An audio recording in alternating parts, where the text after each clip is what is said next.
um, or, or even worked on the excavation, it's very nice to be able to give you this update. Before I start talking about hill forts at all, I always give this introductory slide about the hill fort atlas. If you're at all interested in hill forts, then I do recommend, if you haven't already, that you visit the website. The URL is there. You can find it easily by searching, where you will find information on each one of these blue dots, which is 4,147 hill forts in Britain and Ireland, including the 63 in Shropshire. There is also a book that goes along with the website. The website is free, obviously, and I do hope that you will use it and enjoy it.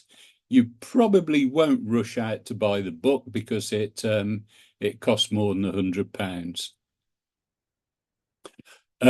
So I'm going to be talking about Nesscliffe. If you're not familiar with the site, then it is just outside the village of Nesscliffe, and it's just along the A5 to the northwest of Shrewsbury. As you can see, there is the village, and the hill fort is within a Shropshire Council countryside park. So it's a very, very nice bit of landscape. You can go there and you can walk your dog and have a nice few hours walking around the countryside park. Of course, there are other things to see there, including caves and the highwayman, whose name I can't remember off the top of my head, but he's very well known in the area, and he was supposed to have lived in the cave. So the hilltop itself was planted as a commercial crop with trees in the 1950s by Lord Bradford. It was part of the Bradford estate, and then it eventually was either given or sold to Shropshire Council, and it became a countryside park. There was a big storm in 2015-16, over the winter of 15-16, and the big storm knocked down many trees. And it's through this that it was realised that the archaeology there was actually quite fragile. So a management plan for the site, for the hill fort, was written by Historic England and Shropshire Council, and the management plan included the archaeology, the management of the archaeology, but also the management of the hilltop itself.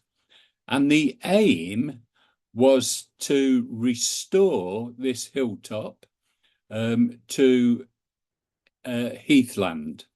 It's a very sandy soil. It's a big outcrop of sandstone that looks out over the Severn Valley, and neighbouring hills are still heathland.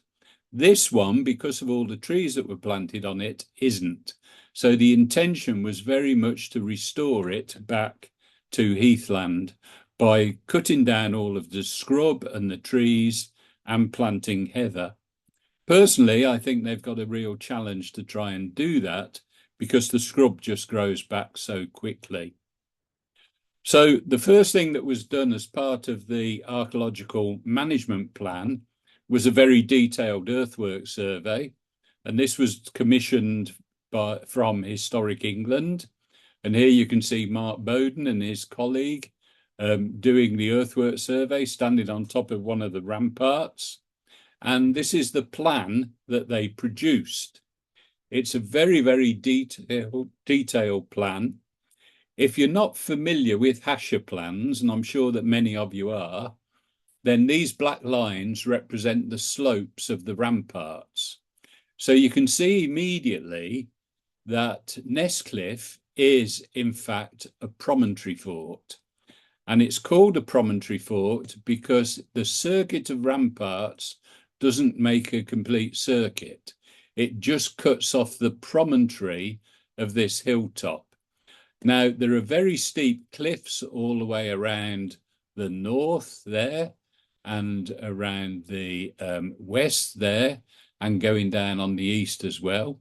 These cliffs at the moment are the result of fairly recent quarrying, but what we don't know is exactly what the configuration was during the later prehistoric, during the Iron Age period. But it is certainly a promontory fort. The other unusual thing about this site is that it is a multiple enclosure hill fort. It's got two enclosures. So you can see that the inner enclosure has got a rampart, it's got a ditch, and then it's got what we call a counterscarp bank, which is a smaller bank on the outside of the ditch. The outer enclosure is pretty much the same. It's got a big rampart, a ditch, and then a smaller bank. The two areas that I've circled are the two areas where we did excavation. So they're the two areas I'll be talking mainly about this evening. The first one is this break through the rampart of the inner enclosure there, where we wanted to investigate if that was an original entrance. And the second area of work was to do with this, what is called an interned entrance. So here you can see that the inner rampart turns inwards there, and the inner rampart turns inwards there to create this long corridor of an entrance. And you'll see from the excavations that there is an inner gate inside this corridor, and there is an outer gate. This is a fairly typical type of hill fort entrance, and it's called an interned entrance, obviously because the ramparts turn inwards. You can also get outturned entrances and various other forms of entrance. Notice that in the outer enclosure, there is also the hint of an entrance there. You can see there's a bit of bank that turns inwards there. And this is a bit more obvious on the LiDAR that we'll see in a moment. Now, one of the important things about both of these entrances is that the current modern path up to Oliver's Point, and Oliver's Point is the viewpoint there. It's the highest point of the hill, and it looks out over the Severn Valley with lovely views over the Severn Valley into Wales, and you can see several of the hill forts from there in Wales. But the modern path actually goes through the Iron Age entrance. So presumably this is the path that Iron Age people would have used when they were accessing the hill fort and moving around inside the hill fort itself during Iron Age times. On the LiDAR, we can see pretty much the same. There's the inner enclosure, there's the interned entrance, outer enclosure. But you do get a better sort of feel for this second interned entrance on the outer enclosure that you can see there and that you can see there. This is a drone shot of the site fairly recently. In 2024, the county council removed all of the trees from the outer enclosure. So if you now go to the site and visit the site, this is the path that goes up through the interned entrance. This is the inner enclosure. They've still left a few trees around, and this is the outer enclosure. And without the trees on the outer enclosure, it now looks much, much bigger. Of course, one of the big questions in terms of chronology is whether the two enclosures were constructed at the same time, or whether one was a later addition to the first one. Mark Bowden, who did the earthwork survey, thought from the relationship of ramparts in that area that the hill fort was originally just the inner enclosure, and then the outer enclosure was added at a later date.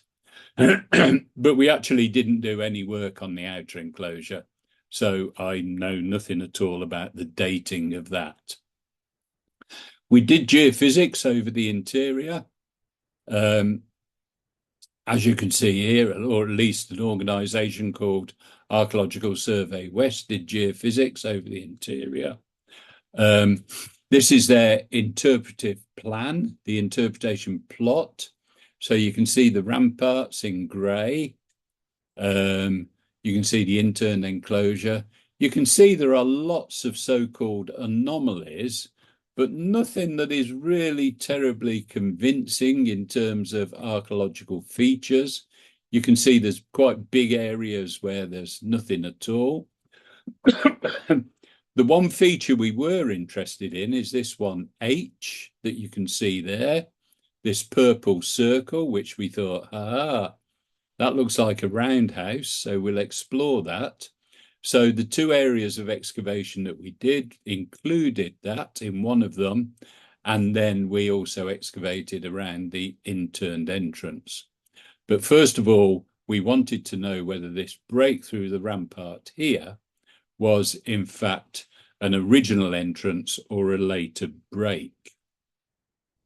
Now, there is a bit of a backstory to this site, because in the 1950s, some local schoolboys from the Priory School in Shrewsbury actually did some excavation there. So this is taken from their report. They did a little report in the County Journal. This is their plan, and that's where they did their excavations. It's a very interesting school in terms of archaeology, because three ex-pupils who went on to be very, very well-known famous archaeologists went to the school. Phil Barker, who excavated Hendoman and various other, and wrote several books. Phil Barker at the time was the art teacher at the Priory School.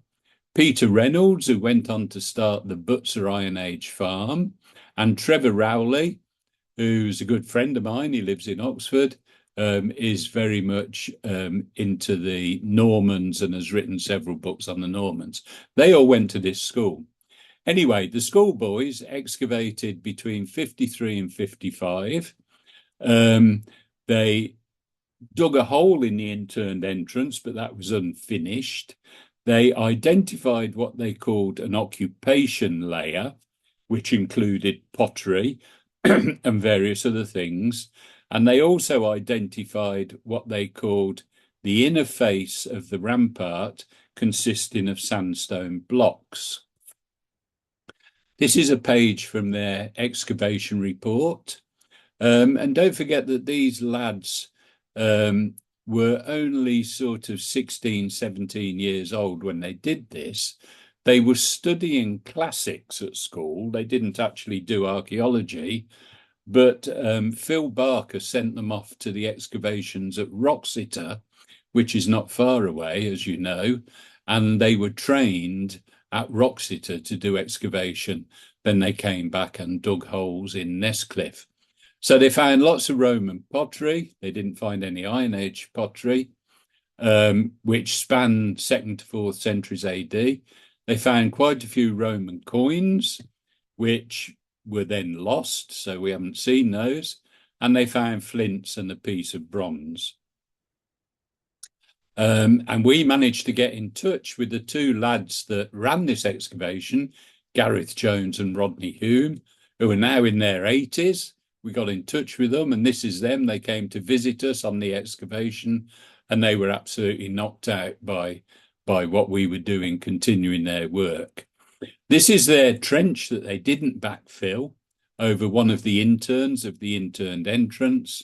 And this is a photograph from their excavation showing some of the stones of the guard chamber that I'll show in the interned entrance.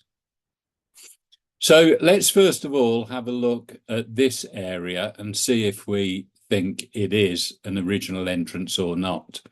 Now, the interesting thing about this area is its location, because just down from the hill fort here is a big flat area.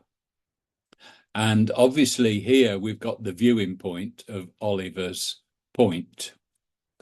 Now, we did some excavation, and this is cleaning up the end of the rampart. So here you can see the outer face of the rampart with big stone blocks. You can see the foundation levels of boulders there on top of the bedrock. The inner face of the rampart is just beginning to show, but it's disturbed by this tree. And then the rampart itself is filled with dumps of rubble and sand, as you can see there. So it's what we call a box rampart. It's got a front face, it's got a rear face to create a box, and then material from the ditch is dug out and dumped into the interior. Now, it was very obvious to us that this was not an original entrance. It was very, very badly damaged. And here you can see the front face that's been knocked away. Here's the front face, and there's a lot of rubble all over the place. It looked as though somebody had just broken through the rampart there and made quite a mess of it. And presumably they'd pushed all the material down into the ditch. Now, we found out from a local historian that in 1823, the then Lord Bradford, who was a big archer, he was in the Society of Ancient British Bowmen, and the annual meeting was at Nesscliffe. And they had lots of big tents and archery competitions. On the top of Nesscliffe, on Oliver's Point, which is there, they erected some kind of building together with flagpoles. And in fact, if you go onto Oliver's Point, you can still see the two holes in the bedrock where they erected the flagpoles. So what I think the break in the rampart was very much to create access from the area where this event was taking place, so that people could go, perhaps in carriages or to walk or both. They could go up through the hill fort to take in the view at Oliver's Point. Right, so if we now look in more detail at the rampart from other areas of excavation, we can see that what we've got is really quite a classic, hill fort architecture. We've got the inner rampart front face, which you can see there, which comprises huge blocks of the local sandstone cut from the bedrock. We've then got a berm, which is this flat area in front of the rampart, and then we've got a massive rock-cut ditch just this side of the berm. So here you can see the outer face of the rampart. Notice the fill of the rampart there, all of this rubble and sand inside the rampart. So here we've got a different view of it. This is the outer face of the rampart. This is the berm, the flat area, which has been artificially levelled. You can see the interior of the rampart, and here is the massive rock-cut ditch. So this is an end of the ditch because the cliff face is just the other side. And why we've stopped excavating there, you may be able to see that these deposits in the bottom of the ditch there are very, very red and look burnt. You can see charcoal and burning. And in fact, this is an area of metalworking. And we had all the material analysed, and it turns out that it was iron smithing. It wasn't iron smelting. And there was also copper alloy working, because there were crucibles with copper alloy residue. So when we excavated further, we found the foundations of hearths. You can see these sort of circular hearths. Notice how burnt all of the bedrock is and the deposits around here.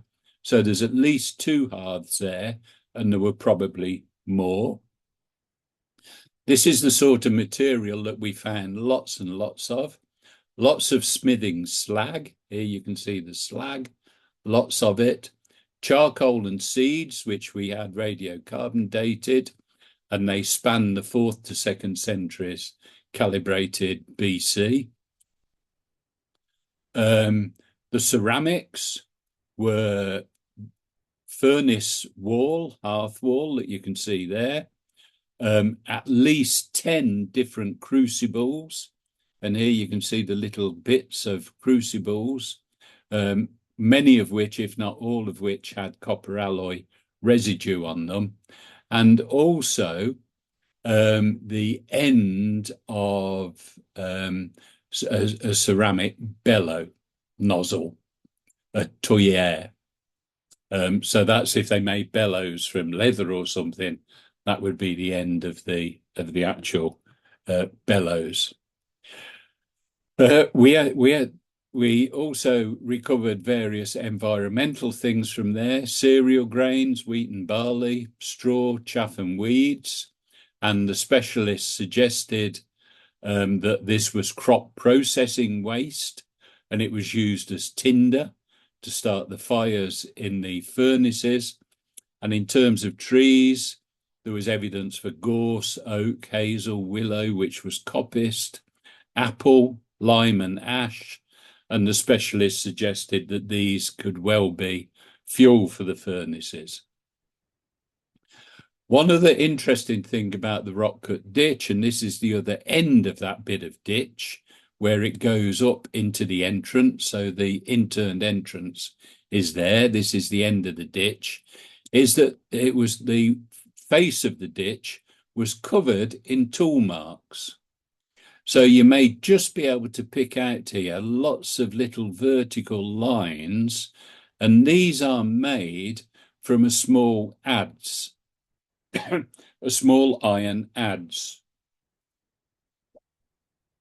So after they've dug out the bedrock, and this bedrock would be fairly easy to quarry because it's well jointed and you just get something in the joint and you can prise out a block.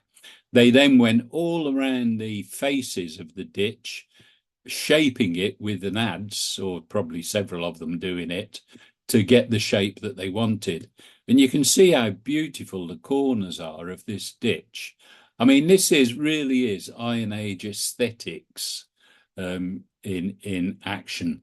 They know how they wanted it to look, and they put a lot of time and effort into getting it to look how they wanted it.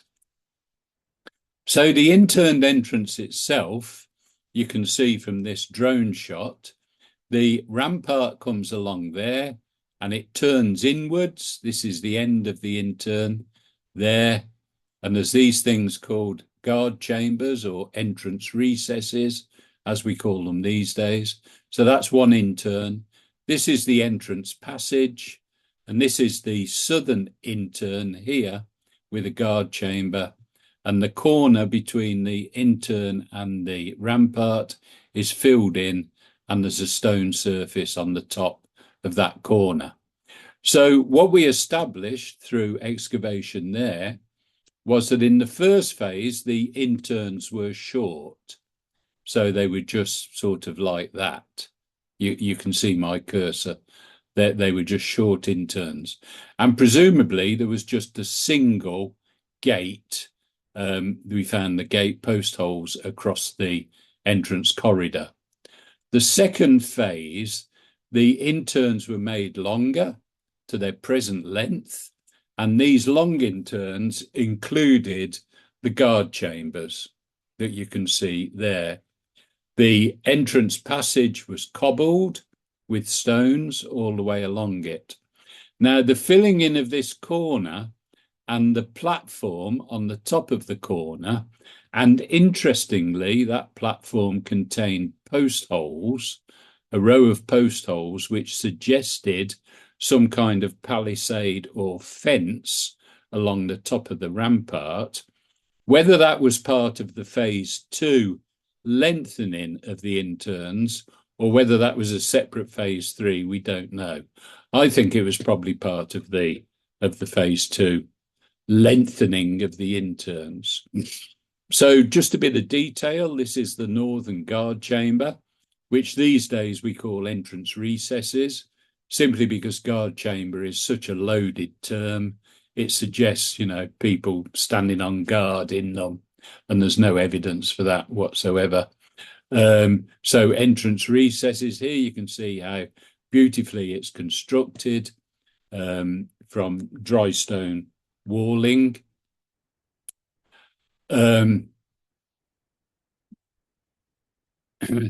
So here we've got a pair of post holes. So the entrance recess is there. And so on each side towards the entrance itself, there was a pair of post holes.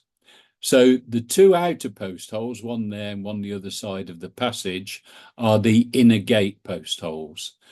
These post holes, one there and one on the other side, and then another pair on the other side of the recesses. So each recess had a post hole on either side of it. They, we think, were for some kind of wooden structure over the recesses themselves. And you'll see that in a minute in a reconstruction drawing. But an interesting thing to note here is the way that they probably constructed this. It looks very much as though they dug a post hole, they put the post in position, and then they built the wall. This is the revetting wall of the entrance passage, and this is the actual guard chamber wall. So they put the posts in position and then constructed the wall around the posts. So these are the outer gate. This is the outer gate post, one of them, which is at the other end of the entrance corridor. So it's the outer end of the corridor. So what we've got is evidence for an outer gate and an inner gate. The guard, just get rid of that. The guard chambers were floored with slabs, as you can see there. So underneath those is the natural sand. This is the flooring of the guard chamber. The interns were beautifully constructed with dry stone walls. This is the end, the curved end of the northern intern, and you can see that it's filled with rubble. We don't know how high the intern walls were, but I mean, they must have been considerably higher than they are now. And notice here, this cobbled surface on the outside of the end of the intern. You can perhaps see that these are water-worn stones, and many of them were sort of greeny in colour. These stones had been very carefully chosen from somewhere, presumably in a nearby river somewhere, and they'd been brought up to the site and they'd been laid around the end of the intern as this cobbled surface. The southern intern showed an interesting characteristic, which we thought was some kind of repair. So to the left of this slide, you can see that the stones are smaller and they're much more regularly built in rows. And then we get this area with these great big stones, which just seem to be filling in some kind of gap. So quite what went on there, we're not sure. It could be that there was some kind of collapse and they rebuilt it relatively quickly. It looks like a repair. This is the corner of the southern intern that I mentioned previously. So the intern is there. This is the corner that's filled up, and it's laid with stones on the top, and it had post holes. This is one of the post holes. So there was a row of post holes, certainly parallel with the entrance passage, which is there, and then they swung around and went along the top of the rampart. Now, this is hugely important because it's very, very rare to be able to excavate the top of a hill fort rampart, because usually after 2,000 years of erosion, the top of a rampart just does not survive. And it's often sort of suggested that there would be some kind of wooden palisade or fence on the top of a rampart, but evidence for that is extremely rare. Now, at the end of the rampart, and you'll see on the reconstruction drawing where I mean, we found evidence for a little postern gate. So this is almost like a back gate into the into the hill fort right on the edge of the cliff. So this is the end of the rampart that swings round there. You can see the rampart face. And then there are these two. I hesitate to call them post holes because they were very shallow. They're more like post pads, just somewhere where big posts could be positioned. And what we're suggesting is that it might have looked something like this. So here we've got a reconstruction drawing, and this is one that was done for some of the display boards that will eventually be erected on the site by this very good artist called Phil Kenning, who liaised with us to get this as accurate as possible. So here you can see the cliff edge. This is the postern gate, and we're suggesting there were 4 posts there. This is the interned entrance with an outer gate, an inner gate, and some kind of wooden structure over the guard chambers. The palisade on the top of the rampart, the ditch, rock-cut ditch, and in this case, you can see the furnaces in the bottom of the ditch for the metalworking. This is a close-up of the entrance, so you can see the outer gate there, you can see the inner gate, the palisade, a walkway around the top of the rampart, and the structure over the top of the entrance recesses or guard chambers. Now, it's worth just saying a little bit about the entrance recesses because they are quite rare things. In 1976, a man named Ford Johnson, who did a survey of all the hill forts in England and Wales, just from surface evidence, he thought he could see about 15 sites in England and Wales with evidence for entrance recesses or guard chambers. The definitive paper published by Mark Bowden in 2006, he claims to have found 40 entrances with guard chambers from 35 sites. In the atlas, we looked into this in a lot more detail, and from 3,354 sites, we found 62, so that's 1.9% of sites with evidence for guard chambers. They're very much concentrated in North Wales and the Welsh Marches, as you can see there. There are a few outliers, obviously, but 62 sites from nearly 4,000, you can see that they are quite rare things. Here's a few examples of others. 3 of them fairly local to you. 2 in Shropshire that you can see, 1 in Flintshire, and then 1 of the outliers in Northamptonshire. And you can see that these guard chambers, sometimes rectangular, sometimes more circular, are always associated with interned entrances.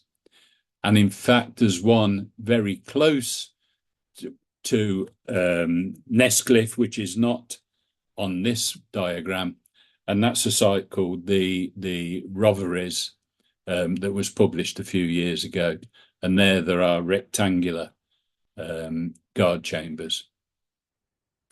Okay, so now we're going to move on to the trench in the interior of the site.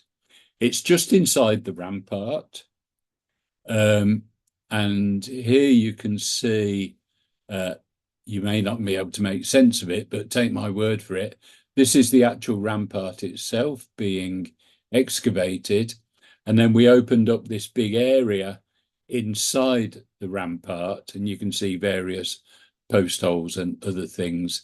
And this is the area where the geophysics showed that circle for a roundhouse. Now, the only thing circular that we found, and it didn't quite coincide with the position of the geophysics, is this curious bit of bedrock, which I shall say much more about, which you can see there, which has been cut away and left standing proud of the surrounding bedrock. So this is rampart and this is interior. This is a slightly different view of it. So here you can see the rampart running along there. In the interior, we've got an area of Roman activity, which is surrounding this, what we're calling a plinth, standing up from the bedrock. And then we've got an area of Iron Age activity. So let's first of all look at the rampart, because the rampart showed really, really interesting and very unusual evidence for internal structure. So this was us just beginning to excavate the top of the rampart in early 2024. And what we identified was a series of cells. So the rampart itself, this is the front face of the rampart is along there. The rear face of the rampart is back there. And running between the two are a series of these quite crudely built walls, which divide the interior of the rampart up into cells. And then each cell is filled with sand and rubble. So here you can see the rear face of the rampart, and the rear face of the rampart is nowhere near as nicely constructed as the front face. The rear face is really just a line of these sort of fairly rounded big boulders that are stacked on top of each other. So this is the rear face here. The front face is somewhere out there. And here you can see evidence for the internal cells. So in the section there, you can see one of the internal walls running from front to back there. And you can see another one there. So that's one cell, that's another cell, and that's another cell. And there was a whole series of these all the way along the rampart. Now, when we got down into these, it was quite a complicated bit of excavation, because these walls that went from the back to the front were not particularly well constructed, and they probably wouldn't have just stood up on their own as walls. So we think what they were probably doing as they constructed the rampart, they would build the wall, one of these walls, up to a certain height. They'd fill the cell with sand and rubble. Then they'd build it a bit higher.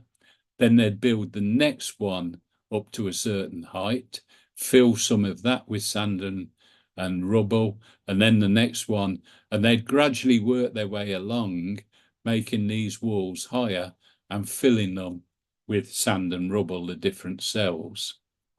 So this is the view that we've just seen. That's the inside of the rampart.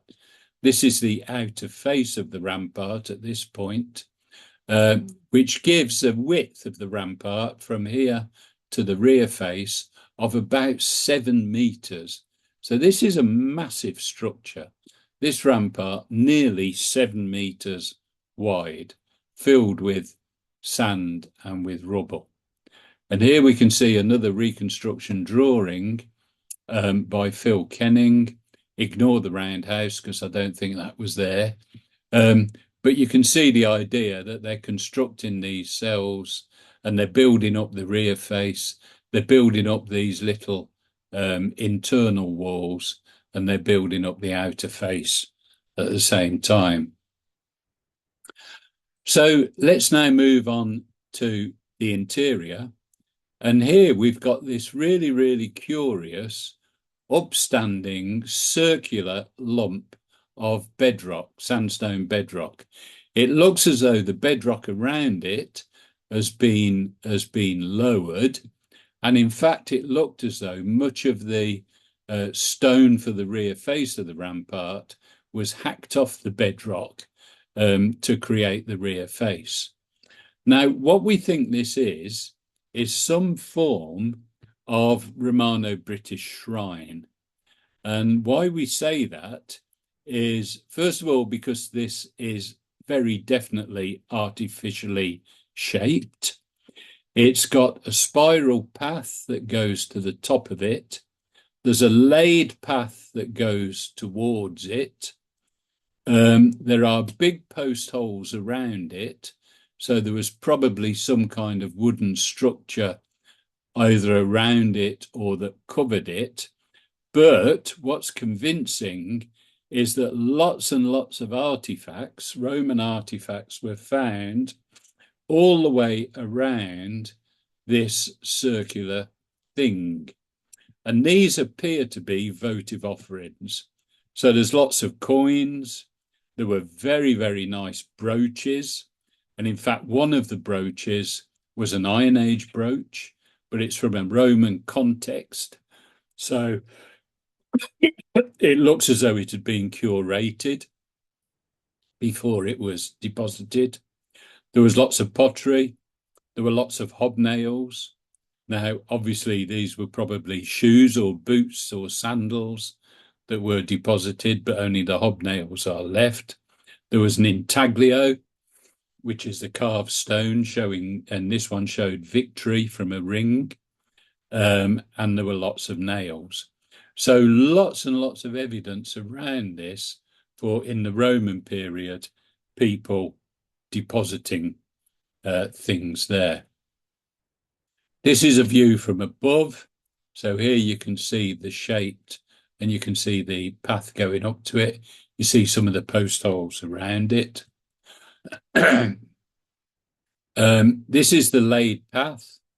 You can't see it very well, but believe me, there were some laid stones.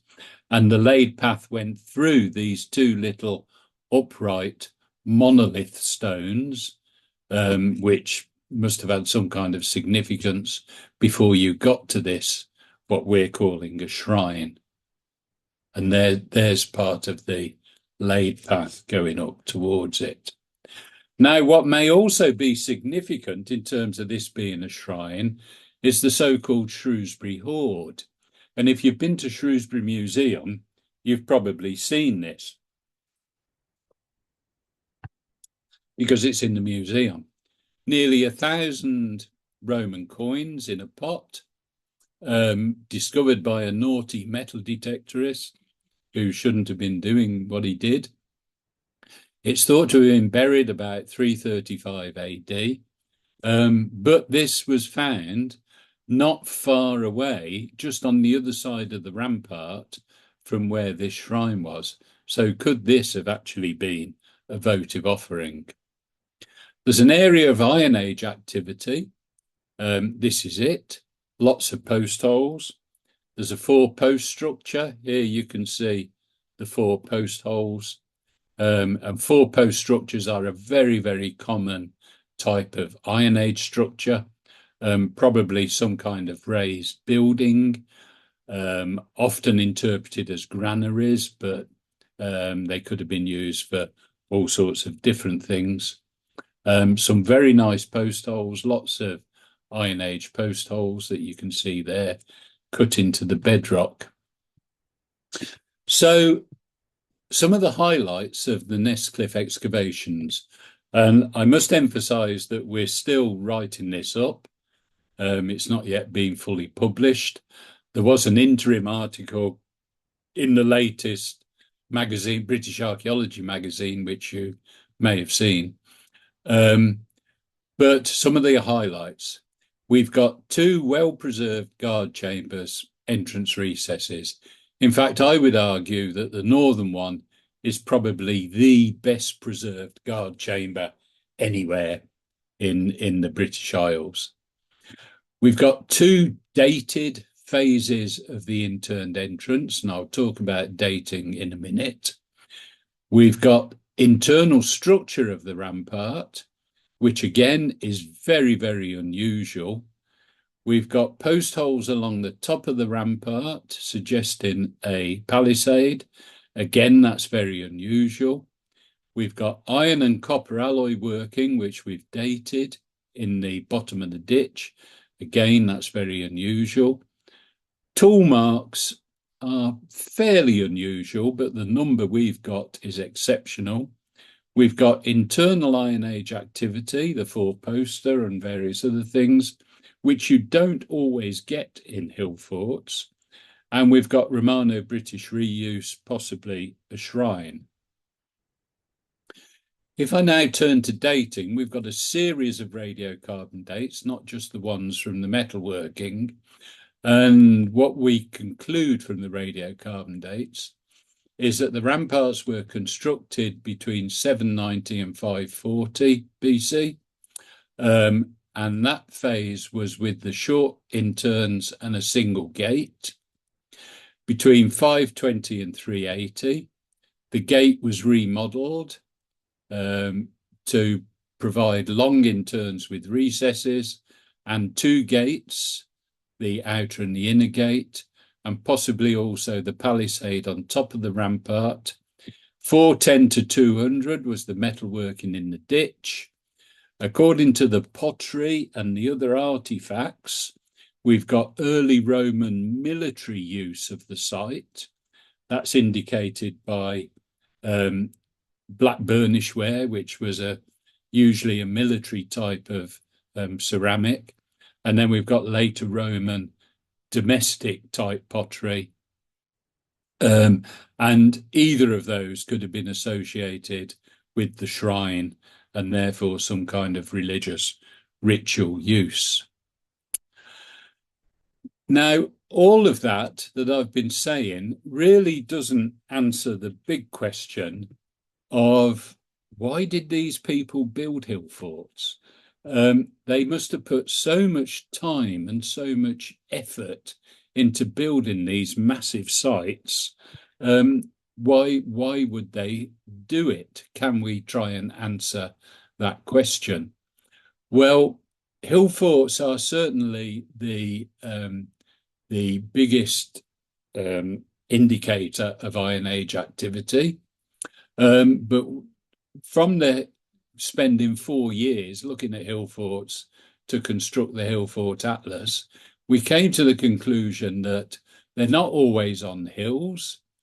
They're probably not always forts, otherwise it's a perfectly good name. There are definitely issues of how do you define a hill fort, because in the Iron Age there are lots of smaller enclosures. When does an enclosure become a hill fort? There are issues of setting. Very few of them are dated. There is a huge range of morphology. So it's not easy to define what a hill fort is. And also, there are various ideas about the function of a hill fort. This is a picture of Maiden Castle in Dorset, which is probably the most well-known hill fort. And the sort of public perception of hill forts, if you like, is that they're all to do with ancient British warriors. Iron Age people were war mad and they were always attacking each other. So they had to live in hill forts to defend and attack. But, you know, we'll see whether that is actually the case. Now, the important thing to realise about this is that we're dealing with prehistoric archaeology. And prehistoric archaeology is all about interpretation. Okay, so at the very end of the Iron Age, we do get a bit of writing from people like Caesar about hill forts. And we know that the Romans attacked hill forts. But for the previous 600-700 years of the Iron Age, we get evidence of hill forts, but we really don't know how they were used and what they were used for.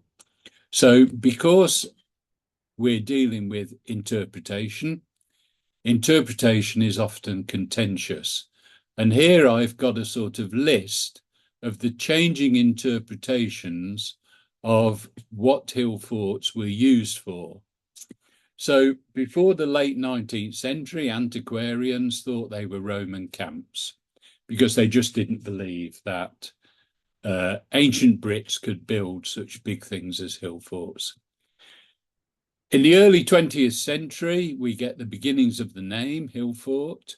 It's very much tied in with the idea of invasion theory and defence and strongholds. Now, most of the archaeologists working at this time were men, and many of them were men from a military background, Mortimer Wheeler and various others, Christopher Hawkes. And they came up, Christopher Hawkes came up with the so-called ABC of the Iron Age. This was a very, very influential paper that he published. And basically what it said was that there were 3 invasions into England from the continent, and hill forts were constructed as a response to those invasions. In the 1960s, things began to change. We get large-scale interior excavations, for example, Danebury, and we get a completely different interpretation of hill forts based on what was in the interiors. And here, Danebury, for example, was seen as a redistribution centre, and it was all based on economics. So each hill fort would have a series of farmsteads around it, and there would be economic and social relationships between the hill fort and the farmsteads. So the people in the farmsteads produced the food and whatever, and the people in the hill fort, who were the sort of elite of the tribe, would protect them in various ways in exchange for food. In the 1980s, we get a more theoretical approach to hill forts. So we get the idea of them being more symbolic displays of power and displays of group importance. And this is sort of tied in a way with, for example, medieval castles. You know, the idea that you'd build something which might be defensive, but it's really completely over the top because you're displaying your power and the power of the group, whether it's ever actually attacked or defended or whatever. Then in the 2000s, we get this idea of community building. So over large areas of Iron Age Britain, people lived in farmsteads. They were farmers. And the hill fort can be seen as some kind of central place, some kind of community building place where people from a dispersed community in farmsteads would go to the hill fort. They'd take part in ceremonies, trading, feasting. There is evidence for feasting in the hill forts and all those communal activities. And the fact that they came together at certain times of the year probably tied in with the annual agricultural cycle, when certain times of the year were important to them. For example, harvest time. They'd go to the hill fort, they'd maintain the hill fort, you know, they'd maintain the ramparts and whatever, and they'd take part in activities which would build their community, their sense of community. Now, I'm not saying that any one of these interpretations is right or wrong, and it may well be that any one hill fort had any of these playing out in different ways, and there's nothing to say that every hill fort was used in the same way. Some hill forts seem to have been in use for many, many centuries, and it could be that the original reason why they were built and used changed over that long period of time. So the point I'm making is that we don't really know why hill forts were built and what they were used for, but we've got lots of evidence to describe them. So when we left Nesscliffe, one of the things that we did was to rebuild this wall in the entrance. So as I've already said, this is the path up to Oliver's Point. It's the original Iron Age path. So people walking up there today can get a sort of sense of what the Iron Age entrance was like and the ramparts. Shropshire Council are doing several of these notice boards. This is a draft of one of the notice boards that they're going to put up at the entrance. I think they're going to put another one up on Oliver's Point.